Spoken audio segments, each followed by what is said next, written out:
మంగళగిరిలోని పార్టీ కేంద్ర కార్యాలయంలో సీఎం చంద్రబాబు నాయుడు శనివారం వినతులు స్వీకరించారు. దివ్యాంగులు, వృద్ధులు వివిధ సమస్యలతో వచ్చిన బాధితుల నుండి అర్జీలు తీసుకుని పరిష్కారానికి హామీ ఇచ్చారు. తీవ్ర ఆర్థిక ఇబ్బందులతో బాధపడుతున్న వారికి సాయం అందించారు. భూముల రీసర్వేలో భూమి కోల్పోయిన వారు, ఆన్లైన్ సమస్యతో ఇబ్బందులు ఎదుర్కొంటున్న వారు సీఎంకు ఫిర్యాదు చేశారు. అన్న క్యాంటీన్ వరద బాధితులకు ముఖ్యమంత్రి సహాయ నిధికి కొంతమంది దాతలు విరాళాలు అందించారు. కాకాని మండలం తక్కేళ్లపాడుకు చెందిన ఎరుకులపాటి అరుణ తన తల్లిదండ్రుల నుండి సంక్రమించిన భూమిని తనకు ఆన్లైన్ చేయకుండా అధికారుల ఇబ్బందులకు గురి చేస్తున్నారని, తన సమస్యను పరిష్కరించాలని కోరారు.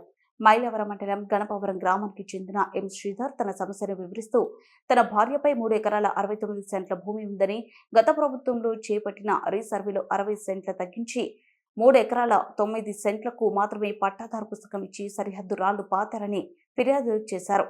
రీసర్వేలో కోల్పోయిన 60 సెంట్ల భూమి తిరిగి తనకు దక్కేలా చేయాలని విన్నవించారు.